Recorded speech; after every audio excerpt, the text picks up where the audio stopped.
Bismillahirrahmanirrahim. Alhamdulillahirabbil alamin.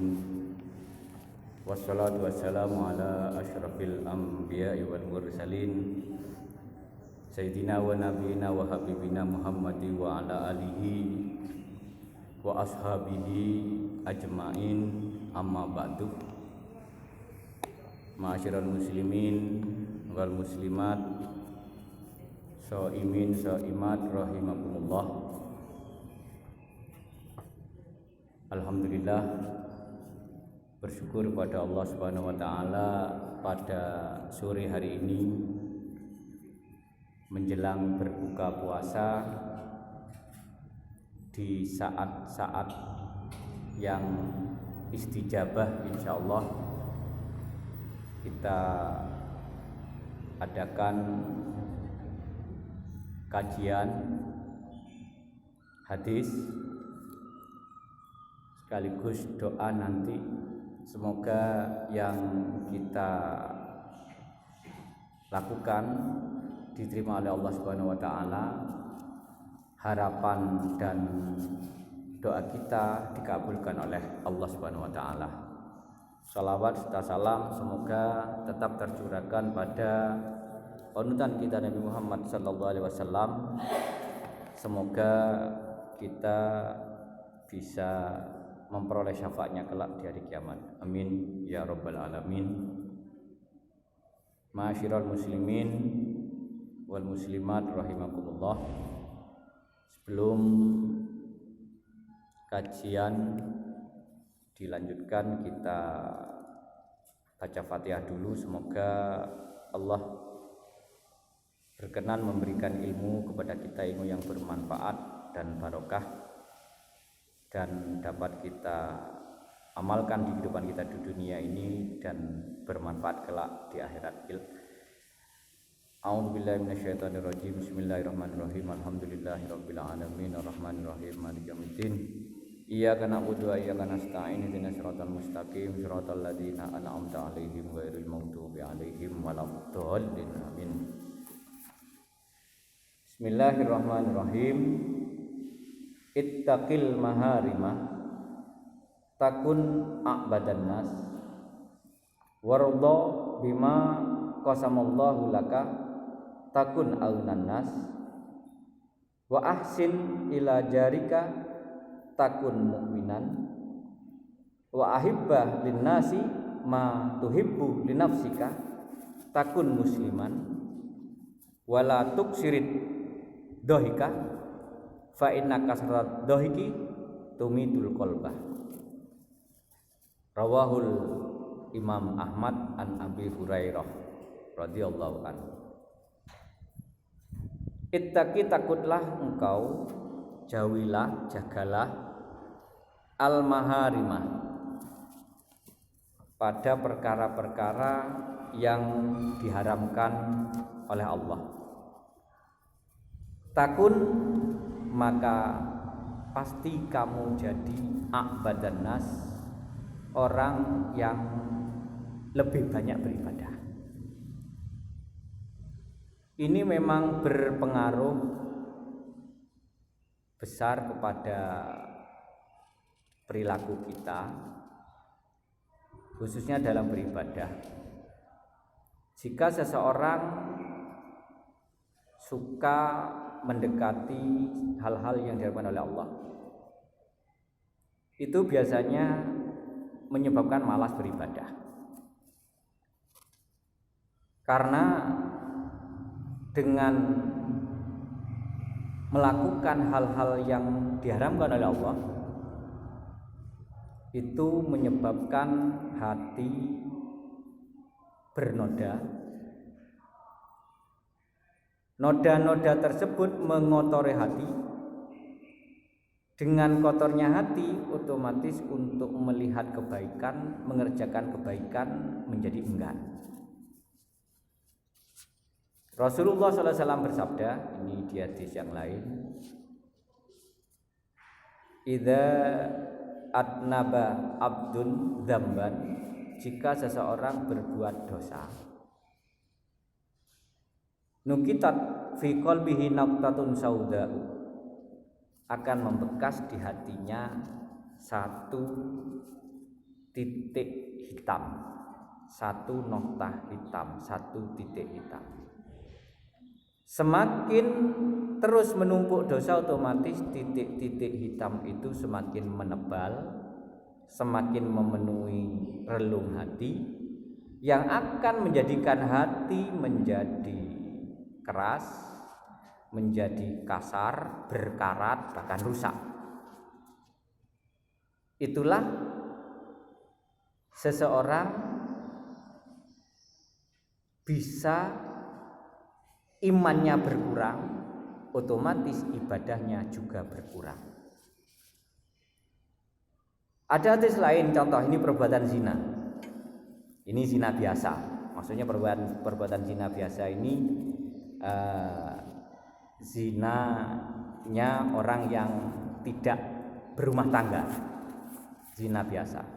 Idza zanal mu'minu dhahaba sulusu dinihi. Ini salah satunya. Jika seseorang itu berzina, maka hilang, ini zina biasa ini, hilang sepertiga agamanya. Dalam riwayat yang lain, hilang 2/3 agamanya. Artinya, jika seseorang itu melakukan dosa, ini terutama salah satunya zina, maka seharusnya dia bisa beribadah penuh. Ini tinggal sepertiga ibadah yang bisa dilakukan. Karena ada kemalasan, hatinya dipenuhi dengan noda hitam. Hatinya dipenuhi dengan noda hitam, yang akhirnya noda-noda tersebut menutupi untuk berbuat kebaikan. Masya Allah. Maka di sini kalau ingin menjadi orang ahli ibadah,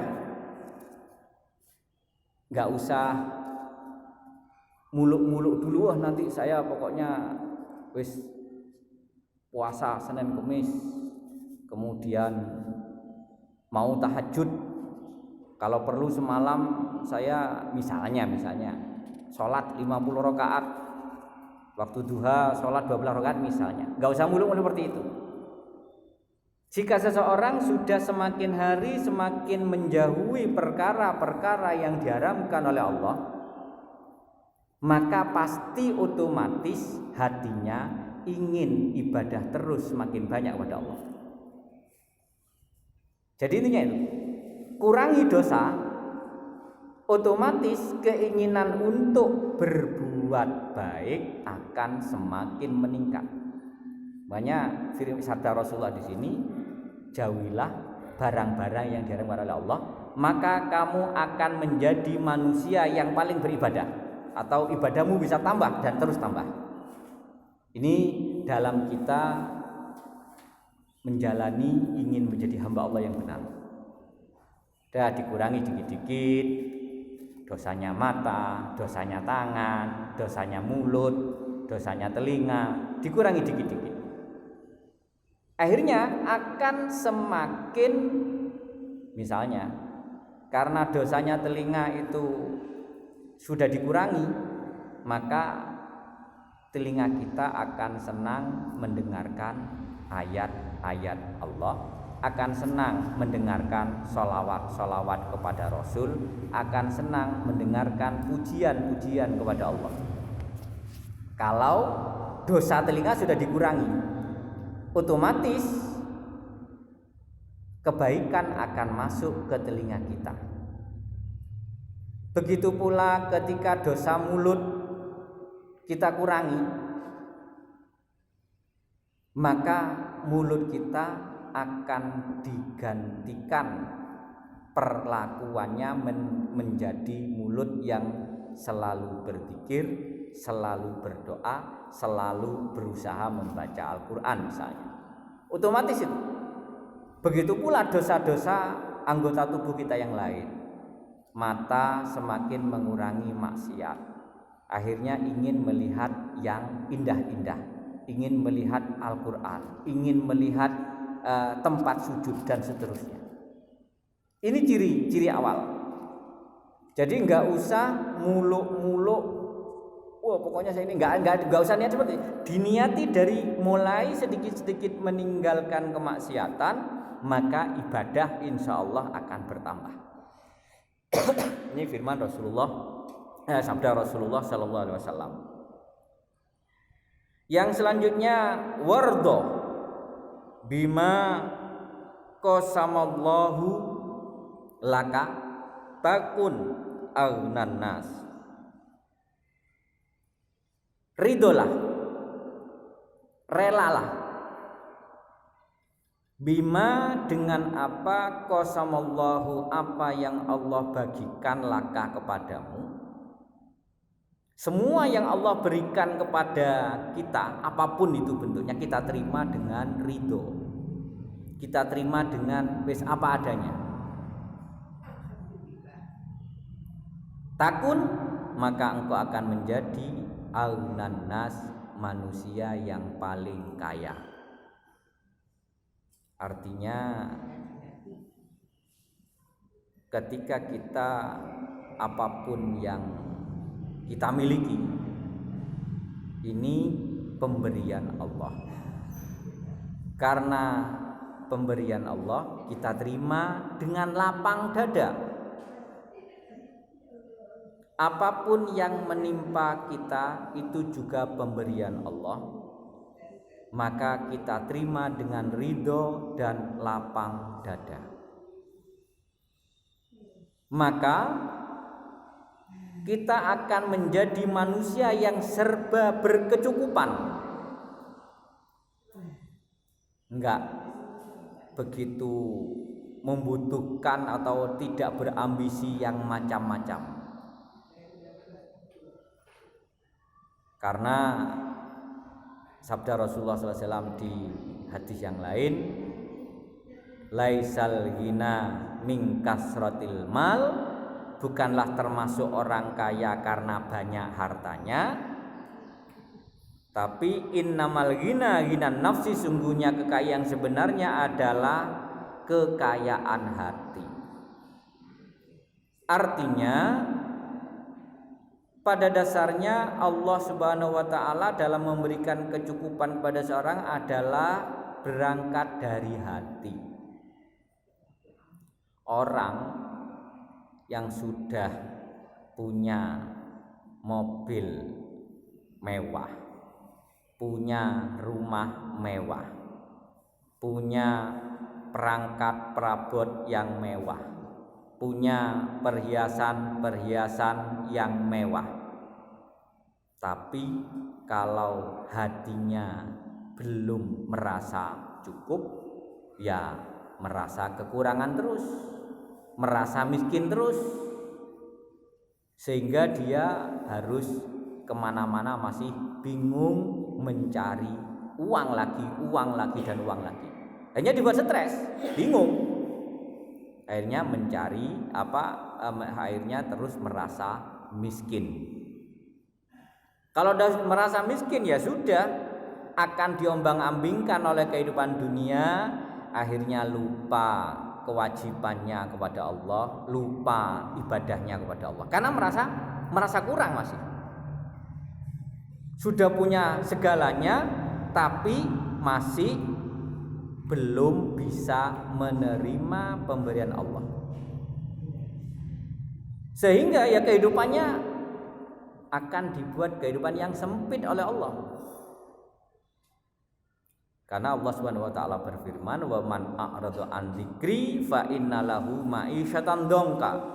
Barang siapa yang berpaling dari mengingatku, maka dia akan memperoleh kehidupan yang sempit.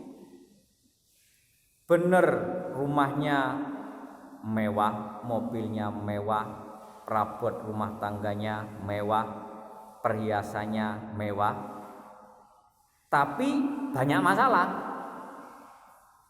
masalah rumah tangganya, pasti banyak masalah kehidupannya, masalah fisiknya, berbagai macam masalah akan menimpa, karena tidak ada ridho, tidak ada ketulusan di hati, sehingga menyebabkan hatinya bingung kemana-mana, akhirnya banyak masalah yang akan ditemuinya. Karena Allah sudah, barang siapa yang berpaling denganku pasti kehidupannya sempit. Pada akhirnya dia tidak akan bisa menikmati kekayaannya, nggak bisa menikmati apa yang Allah berikan kepadanya. Padahal ini contoh aja, padahal orangnya ya sudah punya mobil enak mewah, tapi karena bermasalah, meskipun duduk di mobil yang nggak terasa goyangannya, terasa sejuk, tapi hatinya kalut, pikiran kacau, mau tidur nggak bisa, mikir terus. Akhirnya tetap nggak bisa tidur, seharusnya bisa tidur nyenyak nggak bisa. Punya tempat tidur yang empuk, dingin, nggak gampang sumuk, halus, enak. Tapi kalau pikirannya kacau, tetap nggak bisa tidur. Akhirnya menggerogoti, penyakit jantung kena, penyakit gula kena, penyakit macam, karena dari pikiran hati yang menyebabkan hidupnya sempit, sehingga macam-macam masalah lahir kena, masalah batin apalagi, sehingga banyak uang tapi gak bisa menikmati uangnya. Mau beli ini nggak boleh, mau ingin makan ini bisa beli tapi nggak boleh, mau menikmati ini nggak bisa, karena kehidupannya sempit, fisiknya juga kena masalah, batinnya juga kena masalah, karena tidak ridho dengan pemberian Allah. Meskipun banyak uangnya, banyak hartanya, tetap juga akhirnya banyak masalahnya. Dihitung-hitung tetap menjadi orang yang miskin. Ini kalau tidak kembali ridho kepada Allah. Namun kalau seseorang itu ridho kepada Allah dengan pemberiannya, dengan ketentuannya, dengan macam-macam yang menimpa dirinya, ini dari Allah, ini sudah pemberian Allah, sudah takdir Allah misalnya, maka kembali kepada Allah. Setelah menerima masalah, misalnya masalah, langsung doa kepada Allah. Hatinya setiap kali setelah zikir, doa apalagi jelas dengan zikir, ala bidzikrillah tatmainnul qulub. Ingat-ingatlah, dengan zikir kepada Allah hati akan tenang. Ketika punya masalah atau tergoda oleh sesuatu urusan dunia, cepat kembali zikir kepada Allah. Hati menjadi tenang. Tenangnya hati akan berpikir dengan indah. Tenangnya hati akan berpikir dengan jernih. Kalau udah berpikir jernih, pikiran jernih, mau kerja dengan pikiran jernih, pasti kerjanya tenang. Ketika mau melaksanakan sesuatu, ketika berpikir jernih, maka melaksanakan sesuatu dengan baik. Ketika belajar, membaca buku dengan berpikiran jernih, maka cepat paham. Ketika bepergian dengan pikiran jernih, maka di jalan konsentrasi, aman, selamat. Masalah akan semakin sedikit jika hati jernih. Kalau sudah hati tenang, maka kehidupan bisa dipikir dengan tenang. Dengan tenangnya kehidupan, maka menjalankan apapun dengan tenang. Ketenangan dalam menjalankan urusan beres, maka bisa menjadi manusia yang merasa cukup. Bahkan memang bukannya merasa cukup, bisa dicukupi oleh Allah. Karena kesuksesan seseorang berawal dari hati yang tenang dulu. Tapi kalau sudah hati gelisah, ketika di jalan hati tidak konsentrasi, mudah mengalami kecelakaan. Ketika di jalan hati tidak tenang, mudah mengalami musibah. Maka tenangkan hati dengan ingat kepada Allah, zikir kepada Allah, Bisa zikir kepada Allah jika mau menerima apa yang Allah berikan kepada kita dengan baik.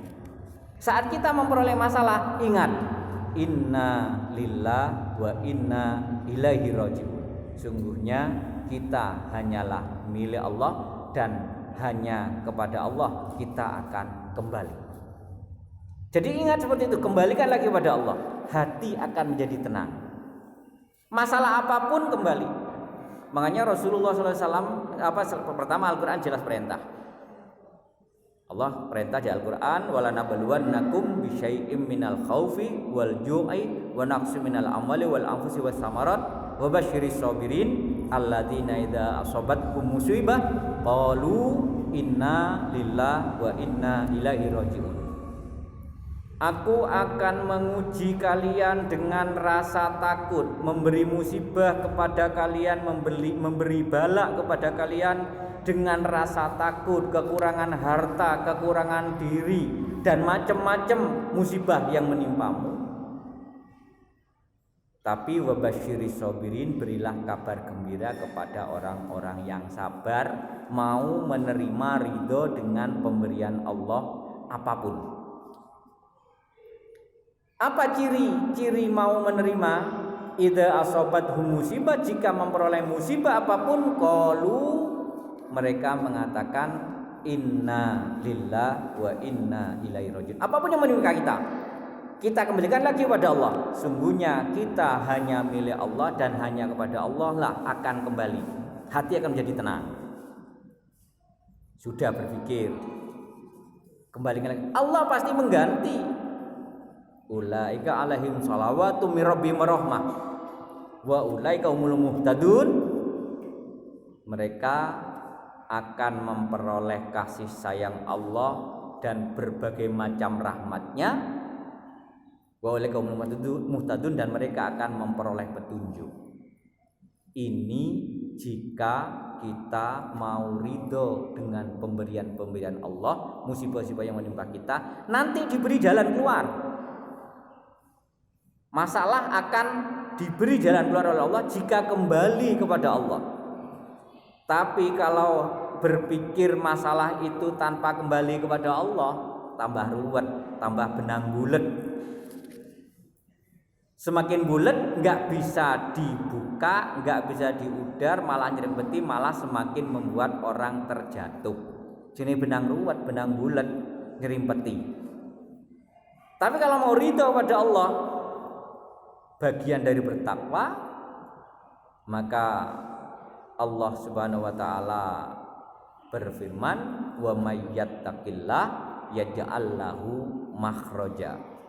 Barang siapa yang bertakwa kepada Allah, Allah memberi jalan keluar setiap kesulitannya.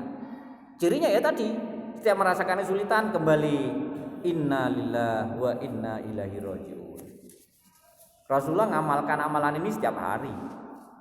Membaca inna lillahi wa inna ilaihi rajiun ini bukan hanya saat tertimpa musibah, setiap hari dibaca agar mengembalikan semua urusan kita kembali pada Allah. Maka hati akan menjadi tenang, bisa berpikir tenang, sehingga kita bekerja dengan tenang, hasilnya akan memperoleh hasil yang terbaik karena ketenangan itu.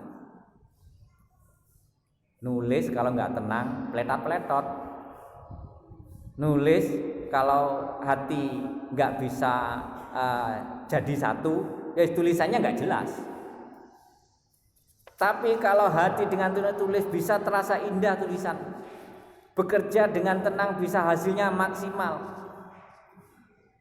Masak aja, kalau hati ini masak, ibu-ibu yang masak. Kalau hati lagi ruwet, legak kasinan, kurang uyah, kadang-kadang kakean sambel dan kakean lombok dan macam-macam. Karena hati tidak tenang. Tapi lek hati tenang, bisa diracik. Oh mericone saene, jaene saene, laose saene, tahu.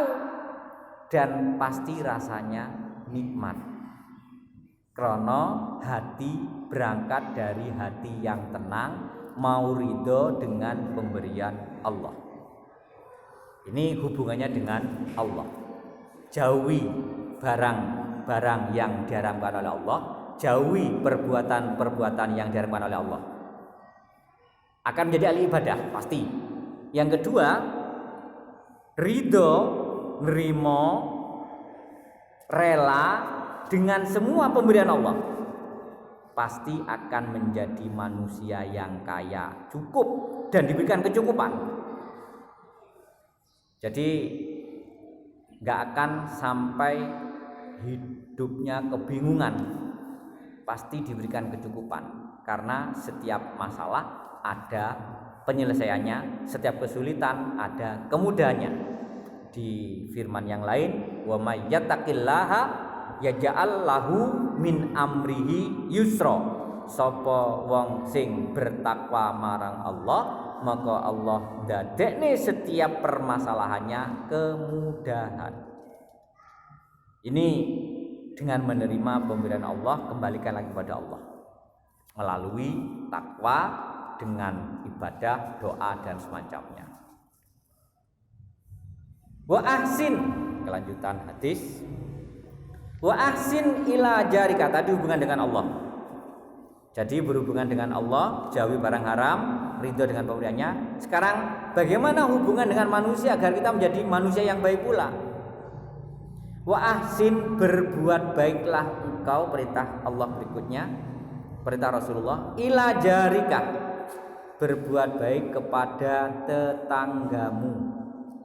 Takun, maka kamu akan menjadi mukminan, manusia yang selalu merasa aman. Masya Allah. Hubungan dengan Allah baik, menjauhi larangan-larangannya, ridho dengan pemberian Allah. Setelah itu kita hidup ini kan paling dekat dengan kita selain keluarga, tetangga. Kalau berbuat baik kepada tetangga, kita baik kepada tetangga, ini firman sabda Rasulullah, takun mukminan, maka pasti kamu akan menjadi manusia yang paling aman, merasa paling aman, paling nyaman. Karena kalau sudah dengan semua tetangga baik, paling tidak turu rodok gleser, nggak takut ada pencuri yang mendatangi rumah kita. Karena apa? Pasti tetangga-tetangga ikut jaga, seolah-olah seperti itu. Begitu pula ketika misalnya, makanya kan ketika seseorang itu peduli dengan tetangga, ya betul satu-satu. Sing ketika seorang itu sakit, yang paling memungkinkan bisa menolong pertama tetap tetangga setelah keluarga yang ada di dalam rumah. Tetangga. Gak mungkin ada keluarga bahkan saudara dekat tapi rumahnya jauh. Kita pas sakit ngenteni ya selamati. Tapi kalau ketika sakit yang diminta tolong pertama adalah tetangga. Ketika seseorang itu mengalami musibah apapun, misalnya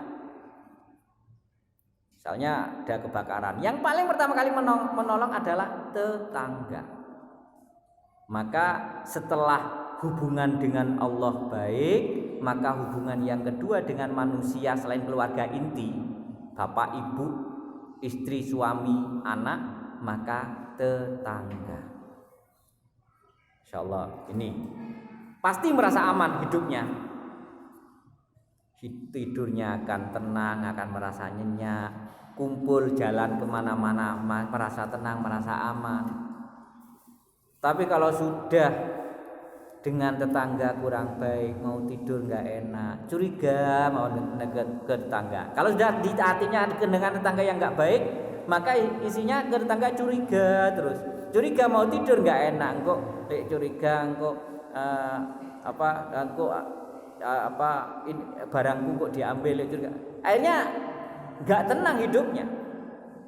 Maka perintah Rasulullah, berbuat baiklah kamu setelah keluarga dalam keluarga inti, maka berbaiklah kepada tetangga.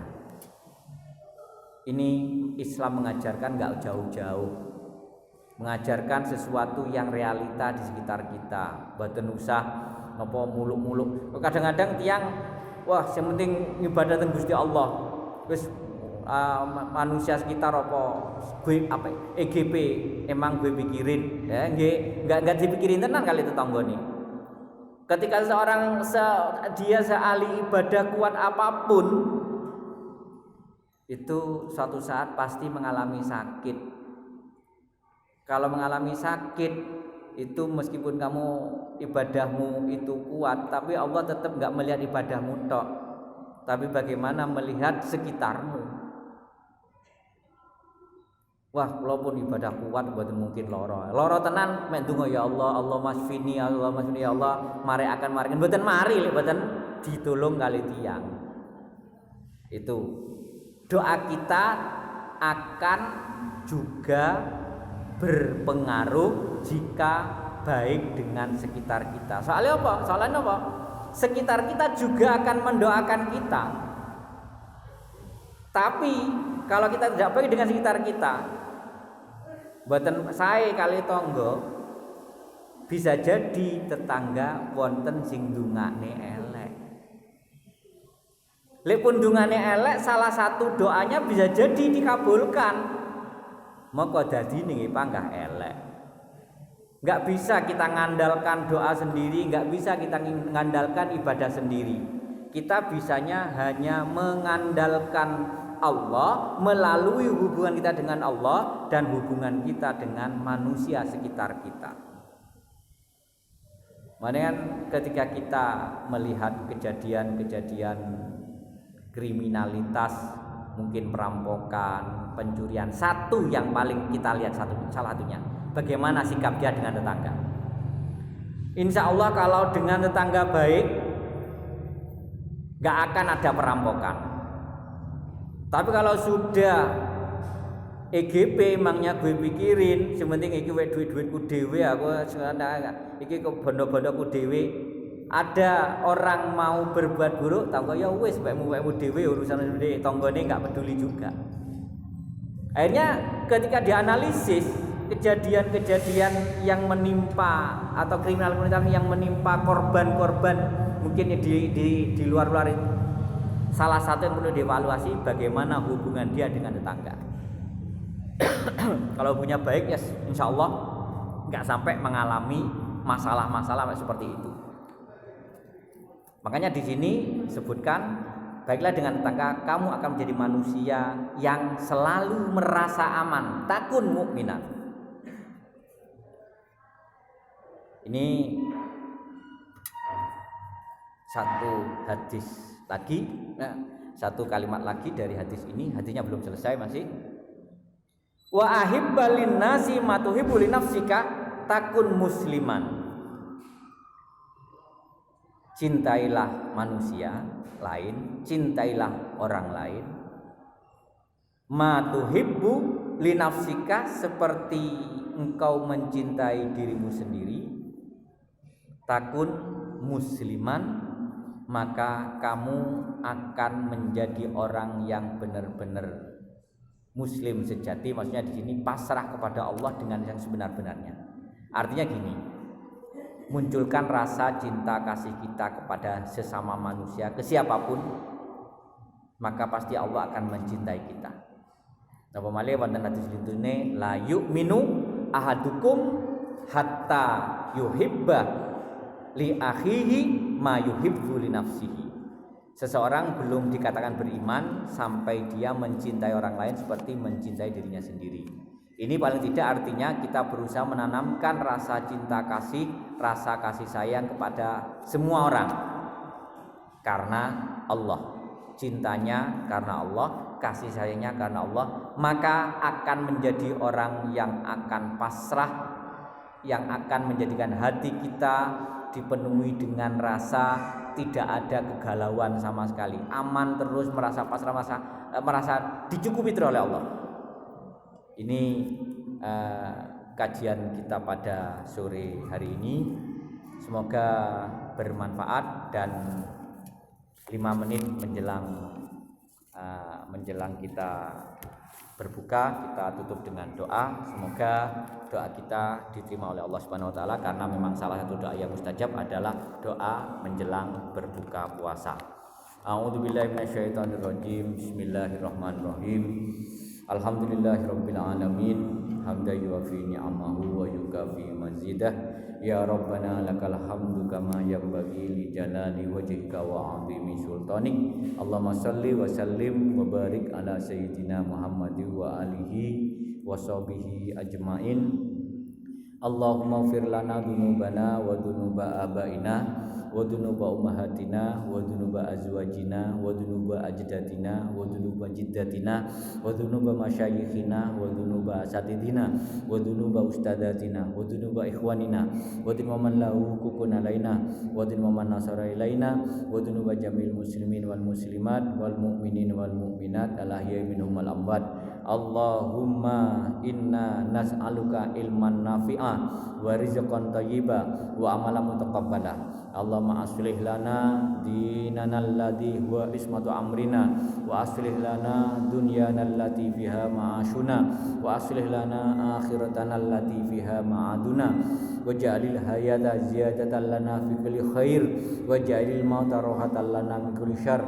Allahumma aqsim lana min khasyatika ma tahulu bihi bainana wa baina ma'siyatik wa min ta'atika ma tuballighuna bi jannatak wa minal yaqini ma tuhawwinu 'alaina bihi masaibat dunya wa matikna bi asma'ina wa basarina wa quwwatina ma ahyaitana wa ja'al warisa minna wa ja'al sarana 'ala man zalamana wansurna 'ala man 'adana wa la taj'al musibatana fi dinina wa la taj'al dunya akbar hamina wa la mablagha ilmina wa la tusallit 'alaina man la yarhamuna. Allahumma la tada' lana fi majlisina hada damban illa ghafarta wala hamman illa farajta wala dhurran illa kashafta wala aiban illa satarta wala maridan illa syafaita wala ilman illa anfa'ta wala du'aan illa qabilta wala usran illa yassarta wala fasadan illa aslahta wala dainan illa qadaita wala hajata min hawajid dunya wal akhirati illa qadada ya rabbal alamin. Allahumma hdina bihudak wa la tuwallina waliyan siwak waj'alna mimma yusaru fi ridaq waj'alna mimman khafaka wa taqab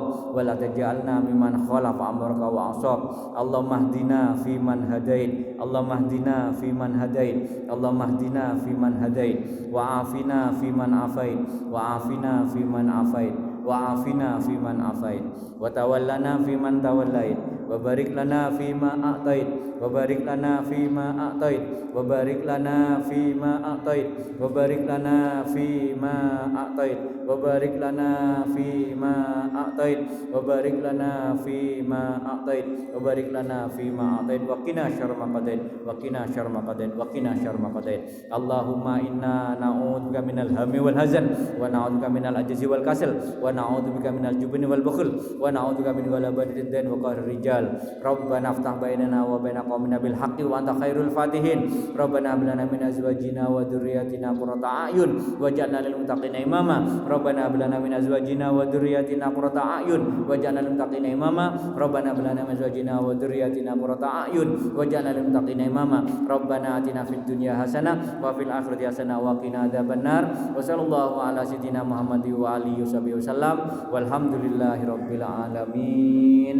Maulaya sholli wa sallim daiman abada ala habibika khairil khalqi kullihim. Maulaya sholli wa sallim daiman abada ala habibika khairil khalqi kullihim. Maulaya sholli wa sallim daiman abada ala habibika khairil khalqi kullihim. Huwal habibul ladzi turja syafa'atuhu li kulli haulin minal ahwali muqtahimi. Ya Rabbi bil Mustafa balligh maqasidana waghfir lana ma madaya wasi'al karami. Sallallahu rabbuna ala nuril mubin Ahmad al-Mustafa Sayyidil Mursalin wa ala alihi wa sahbihi ajmain. Kurang lebihnya mohon maaf. Wallahul muwaffiq ila aqwamit thoriq. Wassalamualaikum warahmatullahi wabarakatuh.